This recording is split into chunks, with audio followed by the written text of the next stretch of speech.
Le monde pour Léa n'était qu'un rectangle de lumière, un cadre découpé dans le carton qui ne laissait passer que des fragments de réalité. Le visage de la professeure, mais pas ses mains. Le tableau vert, mais pas les murs de la classe. Les chuchotements, eux, passaient sans filtre, s'insinuant par les interstices et résonnant dans sa boîte comme dans une caisse de résonance. La chaleur de son propre souffle embuait parfois son champ de vision limité. L'odeur de la colle et du papier mâché était devenue son parfum, sa seule atmosphère. Et donc j'aimerais que vous réserviez le meilleur accueil à votre nouvelle camarade Léa. La voix de Madame Fournier semblait venir de très loin. Léa sentit tous les regards converger vers elle. Elle ne les voyait pas, mais elle les sentait des dizaines d'aiguilles invisibles qui tentaient de percer son armure de carton. Une voix de fille stridente et moqueuse s'éleva. « Pourquoi elle a une boîte sur la tête ?» Un silence. Puis des ricanements étouffés. « Manon, s'il te plaît, » reprit Madame Fournier d'un ton qui se voulait patient. « Je suis sûre que Léa est simplement un peu timide. C'est son premier jour parmi nous. » « C'est pas normal, » insista la voix que Léa identifia comme appartenant à une fille assise 2 rangs devant. « Qu'est-ce qu'elle cache? Elle est hyper moche ou quoi? Ça suffit, Manon. »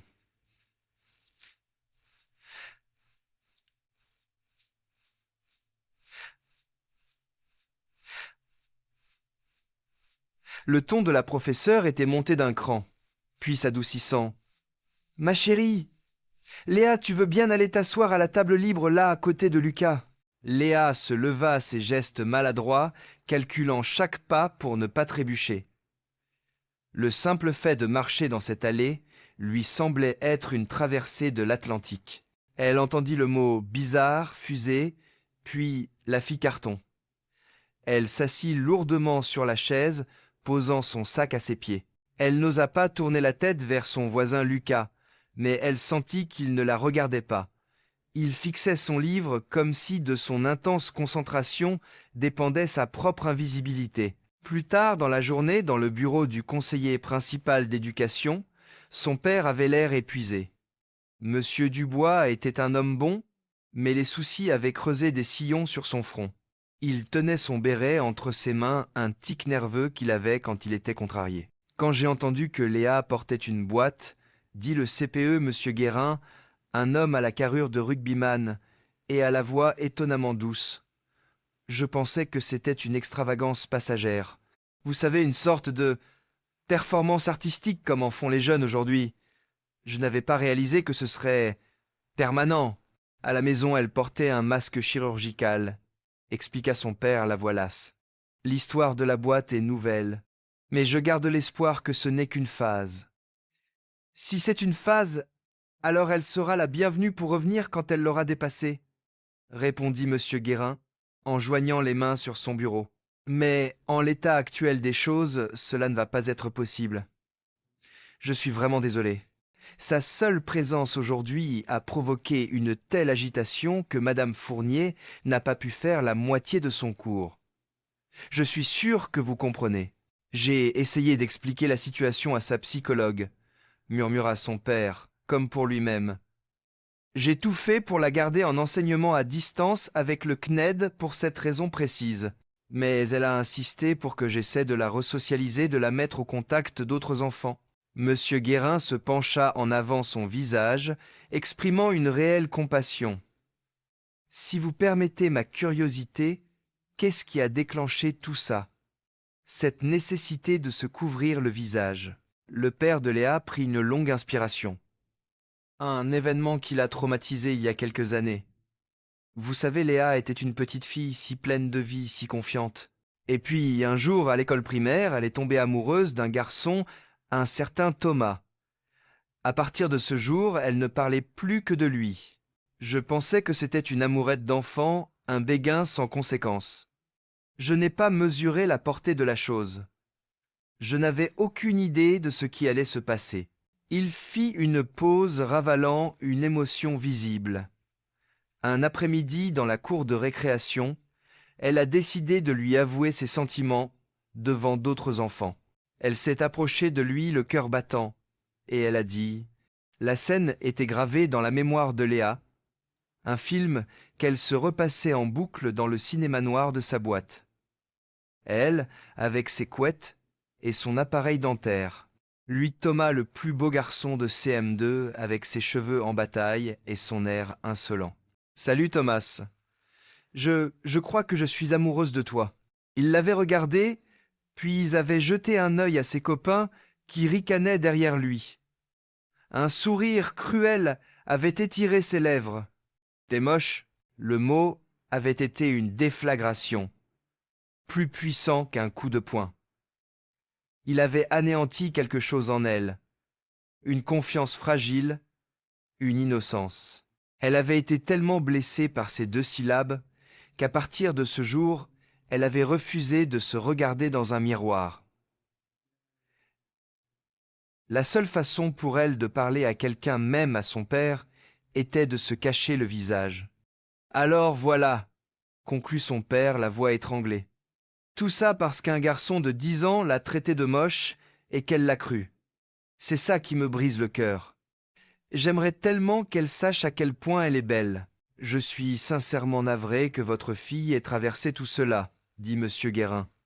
J'espère que le conseil de la psychologue de la mettre dans un nouvel environnement portera ses fruits. C'est toujours mieux que de la savoir collée à son ordinateur et à son blog toute la journée à la maison. Quoi qu'il en soit, je comprends votre démarche. Merci pour votre temps, monsieur Dubois. Je trouverai un moyen pour que ça marche.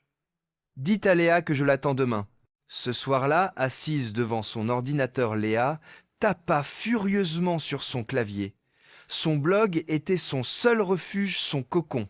Titre journal d'un papillon anonyme, jour 1. Salut mes papillons. Aujourd'hui, c'était super difficile. Beaucoup d'élèves se sont moqués de ma boîte. Vous savez, celle que je porte, parce que j'ai trop peur de montrer mon visage. Je me suis sentie toute petite minuscule, et j'ai juste eu envie de m'envoler très loin. Mais ensuite, j'ai pensé à vous. Ma communauté incroyable. On est tous des papillons uniques, n'est-ce pas? Chacun a sa propre boîte, sa propre chrysalide. Ce truc qui nous complexe. Mon père me dit toujours, un papillon n'a pas besoin qu'on lui dise qu'il est beau. Il l'est, c'est tout. C'est pour ça qu'il m'appelle son papillon. Peut être qu'un jour j'arriverai à le croire. En attendant, restez fort et continuez de battre des ailes. Elle cliqua sur Publier. Presque instantanément, les notifications de commentaires apparurent. Des cœurs, des messages de soutien. Des gens qui partageaient leur propre boîte. C'était son oxygène. Son père frappa doucement à la porte. « Mon papillon, je peux entrer une seconde ?» Il entra et s'assit sur le bord de son lit. « Chérie, je voulais juste te prévenir que tu retournes au collège demain. »« Quoi ?» Léa se retourna brusquement, le cœur serré. « Non, papa, s'il te plaît. Tu ne comprends pas à quel point ils ont été méchants avec moi. Je veux juste rester à la maison, continuer les cours avec le CNED. Je suis désolé, ma puce. Mais un jour, tu comprendras. C'est pour t'aider. En quoi est-ce que ça va m'aider de me faire harceler ?» Mais la décision était prise. Le lendemain matin, elle était de retour dans le couloir du collège. L'enfer recommençait. Alors, vous pensez que Manon est la plus belle fille du collège. Mec, sans aucun doute. Tu sors avec la plus belle. C'est un 10 sur 10 facile. La voix appartenait à Hugo, le petit ami de Manon. Il était grand populaire, et Léa l'entendait souvent rire aux blagues cruelles de sa copine. Manon la vit arriver. Ah, non, pas moyen. Et dire que je pensais que les rumeurs sur la fille carton étaient fausses. C'est quoi ce monstre? Elle s'approcha suivie de sa bande comme des hyènes. Quel secret tu caches là, dessous, hein? Léa essaya de passer, mais Manon lui barra la route. Je ne te laisserai pas partir tant que tu ne nous auras pas montré ce qu'il y a sous ta boîte. Je suis sérieuse. C'est ça ou je te vide ma bouteille d'eau sur la tête? Qu'est-ce que tu choisis? 3, 2... Laisse-la tranquille. Une nouvelle voix. Un garçon s'était interposé. C'était Lucas, son voisin de table. Il était petit, portait des lunettes et tenait un livre de science-fiction à la main. Manon le toisa. « Oh, regarde-moi ça! Un autre loser masqué! Vous êtes de la même famille ou quoi ?» Hugo arriva à ce moment-là. « Bébé, allez, viens! Tu sais que je ne peux pas être encore en retard en maths. » Il lança un regard curieux au petit groupe. « J'arrive. Je t'attends après les cours, » dit Manon à Léa menaçante. « On finira ça. »« Et toi ?» dit-elle à Lucas en le bousculant. « J'ai un peu d'eau pour toi. » Elle fit mine de lui verser sa bouteille dessus. Lucas se recroquevilla. « Arrête !» cria Léa de l'intérieur de sa boîte. « Tu es moche !» termina une voix dans sa tête. « Je sais que je suis moche. » Le reste de la journée fut un supplice. À la récréation, Manon et sa bande l'encerclèrent. Oh, quelle surprise! La fille carton est de retour. « Allez Léa, on va boxer un peu. » Manon lui donna une petite tape sur la boîte, puis elle sortit un rouleau de ruban adhésif de son sac. « J'allais oublier. Je t'ai apporté un petit cadeau. » Elle commença à enrouler le ruban adhésif autour de la boîte de Léa sous les rires des autres. « Voilà. Maintenant tu es prête à être expédiée dans un autre pays. » En classe, l'humiliation continua. Madame Fournier était en retard. Quand elle arriva, tout le monde riait aux éclats. « Bonjour la classe. Désolé pour mon retard. Qu'est-ce qui est si drôle ?» Personne ne répondit. Bon. La leçon d'aujourd'hui va nous demander de penser un peu différemment. Manon leva la main. « Madame, je ne pense pas que Léa en soit capable. » « Et pourquoi donc Manon ? Ben, elle a un peu de mal à penser en dehors de sa boîte. » La classe explosa de rire. « Assez, » tonna Madame Fournier. « Retournons à la leçon. » Mais le pire était à venir. Après les cours, alors que Léa se dépêchait de quitter le collège, elle vit Manon et sa bande, y compris Hugo, encercler Lucas. Il le poussait, le bousculait. « Allez Hugo, vas-y, montre-lui. » Hugo, visiblement mal à l'aise, donna une petite poussée à Lucas, qui tomba par terre.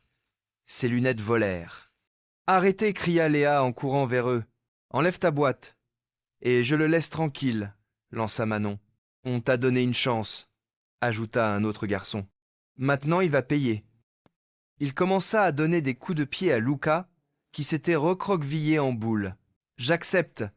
hurla Léa, la voix brisée par la panique. « J'enlève ma boîte, mais arrêtez de le frapper !» Le garçon s'arrêta. Tous les regards se tournèrent vers elle. Un silence de mort tomba sur la cour. Lentement, ses mains tremblantes se portèrent à sa tête. Elle agrippa les bords du carton. C'était la chose la plus difficile qu'elle ait jamais faite. Elle ferma les yeux et souleva la boîte. L'air frais sur son visage fut un choc. La lumière du jour l'aveugla. Quand elle rouvrit les yeux, elle vit une dizaine de visages qui la fixaient bouche bée. « Ouah !» Le murmure venait d'Hugo. Il la regardait avec une expression de stupeur totale. « Ouah, t'es... Yoli !» Manon le foudroya du regard. « Arrête de la mater. Allez, on se casse. » Elle partit furieuse, suivie par sa bande. Hugo resta un instant de plus, son regard toujours fixé sur Léa, avant de leur emboîter le pas. Léa resta là, pétrifiée, le cœur battant à tout rompre. Jolie. Il l'avait trouvée jolie. Ce soir-là, sur son blog, elle écrivit un nouveau post. « Salut mes papillons. Aujourd'hui, il s'est passé un truc de fou. J'ai dû enlever ma boîte. C'est une longue histoire, mais le plus dingue, c'est que quand je l'ai fait un garçon, il m'a dit quelque chose que je n'aurais jamais cru possible. Il m'a dit que j'étais jolie. Je suis sûr qu'il a dit ça juste pour se moquer de moi, mais je n'ai pas pu m'empêcher de me demander... Ça fait des années que je ne me suis pas regardé dans un miroir. Je ne me souviens même plus de mon visage. Alors j'ai décidé de faire quelque chose qui me terrifie. Je vais poster ma première photo ici pour que vous puissiez tous voir à quoi je ressemble. Je sais que vous, au moins, vous me direz la vérité. Alors, voilà. Tremblante, elle choisit une photo d'elle prise à la dérobée par son père quelques mois plus tôt.